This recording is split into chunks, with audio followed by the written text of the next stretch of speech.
Nifty 50 और Nifty next 50 में अगले 10 साल का विनर कौन होगा? अगर आज आपको सिर्फ एक ETF चूज़ करना हो, निफ्टी 50 या निफ्टी नेक्स्ट 50, तो आप किस पर अपना इस पैसा लगाएंगे? एक तरफ इंडिया की सबसे बड़ी और इस्टेब्लिश्ड कंपनी है और दूसरी तरफ इंडिया की फ्यूचर ग्रोथ कंपनीज है। एक स्टेबिलिटी देता है, दूसरा ग्रोथ का अपॉर्चुनिटी देता है, लेकिन अगले 10 साल में वेल्थ क्रिएशन के लिए कौन बेटर हो सकता है? इस वीडियो में हम risk, return, SIP strategy, volatility और फ्यूचर आउटलुक के बेसिस पर दोनों ETFs को डीपली कंपेयर करेंगे। वीडियो को एंड तक ज़रूर देखिए, क्योंकि लास्ट में मैं एक प्रैक्टिकल एलोकेशन स्ट्रेटजी भी शेयर करूंगा जो बिगनर्स और लॉन्ग टर्म इन्वेस्टर्स दोनों के लिए यूज़फुल हो सकती है। ठीक है, अबाउट दिस वीडियो क्या कवर करना है? इन्वेस्टिंग में सबसे डेंजरस चीज़ लैक ऑफ क्लैरिटी होती है। कई इन्वेस्टर्स ETF का नाम सुनकर इन्वेस्ट कर देते हैं, लेकिन उन्हें ये नहीं पता होता है कि वो एक्चुअली किस टाइप की कंपनीज में पैसा लगा रहे हैं। इसलिए आज हम स्टेप बाय स्टेप समझेंगे निफ्टी 50 ETF क्या है, निफ्टी नेक्स्ट 50 ETF क्या है, इनका हिस्टोरिकल बिहेवियर कैसा रहा है, रिस्क और वॉलेटिलिटी में क्या डिफरेंस है, SIP इन्वेस्टर के लिए कौन बेटर हो सकता है, और लॉन्ग टर्म वेल्थ क्रिएशन के लिए आइडियल अप्रोच क्या हो सकती है। चलिए शुरू करते हैं। निफ्टी 50 ETF क्या होता है? हार्ट ऑफ इंडियाज़ ग्रोथ बोलते हैं इसको। सबसे पहले समझेंगे निफ्टी 50 ETF। निफ्टी 50 ETF एक ऐसा फंड होता है जो निफ्टी 50 इंडेक्स को ट्रैक करता है। निफ्टी 50 इंडिया की 50 सबसे बड़ी लिस्टेड कंपनी का ग्रुप है।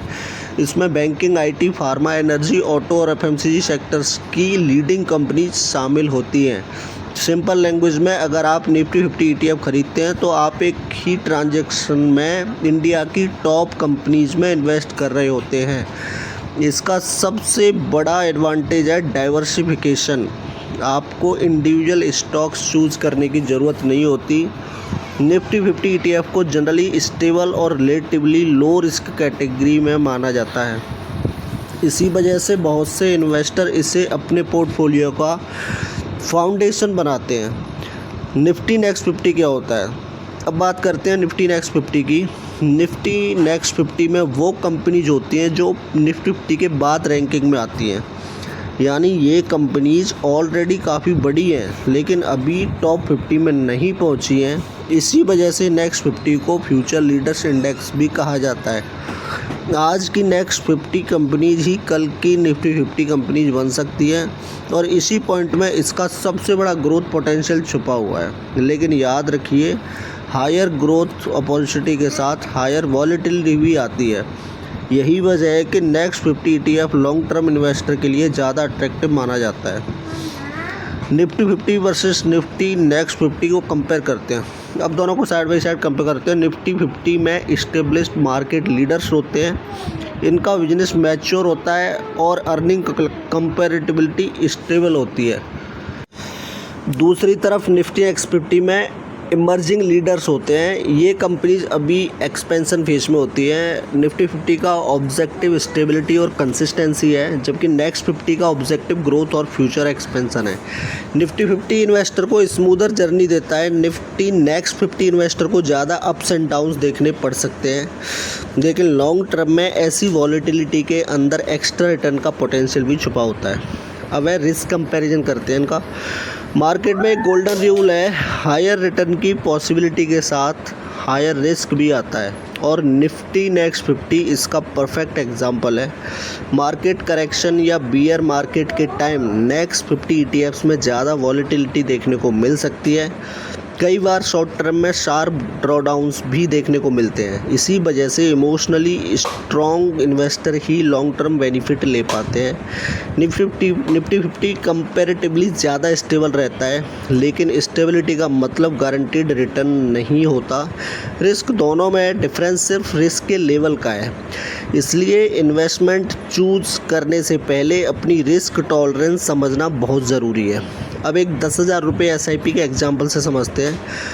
अब मान लीजिए आप हर महीने 10,000 रुपये इन्वेस्ट करते हैं। मार्केट कभी ऊपर जाएगा, कभी नीचे जाएगा, लेकिन SIP का सबसे बड़ा एडवांटेज ये है कि आप मार्केट टाइमिंग के प्रेशर से बच जाते हैं। जब मार्केट गिरता है तो आपको ज़्यादा यूनिट्स मिलते हैं, और जब मार्केट रिकवर करता है तो वही यूनिट्स वेल्थ क्रिएट करते हैं। लॉन्ग टर्म इन्वेस्टिंग में मैजिक सिर्फ रिटर्न नहीं करते, रिटर्न्स नहीं करते, मैजिक डिसिप्लिन करता है, कंपाउंडिंग करता है, कंसिस्टेंसी करती है। इसी वजह से सक्सेसफुल इन्वेस्टर्स मार्केट को प्रिडिक्ट करने के बजाय रेगुलरली इन्वेस्ट करते रहते हैं। अब 10 इयर्स का आउटलुक क्या होना चाहिए? अगर 10 साल इंडिया के लिए बहुत इम्पोर्टेंट हो सकते हैं, अगले 10 साल इंडिया के लिए बहुत इम्पोर्टेंट हो सकते हैं, इसमें किनमें मतलब इस चीज़ में किसका रोल है? Infrastructure development, manufacturing growth, digital economy, artificial intelligence, renewable energy और राइजिंग कंजप्शन। ये सब सेक्टर्स इंडियन इकोनॉमी को एक्सेलरेट कर सकते हैं और इन्हीं सेक्टर्स की कई कंपनी निफ्टी नेक्स्ट 50 में भी शामिल होती है। अगर इंडिया की ग्रोथ स्टोरी स्ट्रॉन्ग रहती है तो इमर्जिंग कंपनीज को इसका डायरेक्ट बेनिफिट मिल सकता है। इसी वजह से लॉन्ग टर्म इन्वेस्टर्स नेक्स्ट 50 को फ्यूचर ग्रोथ इंजन के रूप में देखते हैं। लेकिन याद रखिए, फ्यूचर अपॉर्चुनिटीज़ गारंटीड रिटर्न नहीं होती। पेशेंस और लॉन्ग टर्म विजन ज़रूरी है। अब बेस्ट ऑफ द वर्ल्ड क्या होता है वो देखते हैं। अगर आपको दोनों का कितने परसेंट निफ्टी 50 कितने पर नेक्स्ट 50 का कॉम्बो बनाना है वो देखते हैं। अब आता है सबसे प्रैक्टिकल क्वेश्चन, क्या सिर्फ निफ्टी 50 लेना चाहिए या नेक्स्ट 50? कई एक्सपीरियंस्ड इन्वेस्टर एक बैलेंस्ड अप्रोच चूज़ करते हैं, जैसे 70% एलोकेशन निफ्टी 50 ETF में और 30% एलोकेशन निफ्टी नेक्स्ट 50 ETF में। निफ्टी 50 पोर्टफोलियो को स्टेबिलिटी देता है, नेक्स्ट 50 ग्रोथ पोटेंशियल ऐड करता है। इस कॉम्बिनेशन से इन्वेस्टर को दोनों वर्ल्ड्स का बेनिफिट मिल सकता है, स्टेबल फाउंडेशन भी और फ्यूचर ग्रोथ एक्सपोजर भी। यह अप्रोच स्पेशली उन इन्वेस्टर्स के लिए यूज़फुल हो सकती है जिनका हॉराइजन 10 साल या उससे ज़्यादा है। फाइनल वर्डिक्ट पे आते हैं, कौन बेटर है? अगर आप बिगिनर हैं और रिलेटिवली स्टेबल इन्वेस्टमेंट चाहते हैं तो निफ्टी 50 ETF एक स्ट्रॉन्ग चॉइस हो सकता है।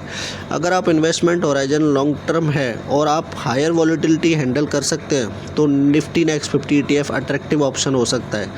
और अगर आप स्टेबिलिटी और ग्रोथ दोनों चाहते हैं तो दोनों का कॉम्बिनेशन एक बैलेंस्ड सॉल्यूशन हो सकता है। अल्टीमेटली बेस्ट ETF वही है जिसे आप मार्केट क्रैश के दौरान भी होल्ड कर सकते हैं। वेल्थ क्रिएशन का सीक्रेट परफेक्ट ETF नहीं होता, वेल्थ क्रिएशन का सीक्रेट होता है डिसिप्लिन, पेशेंस, कंसिस्टेंसी और लॉन्ग टर्म इन्वेस्टिंग माइंडसेट।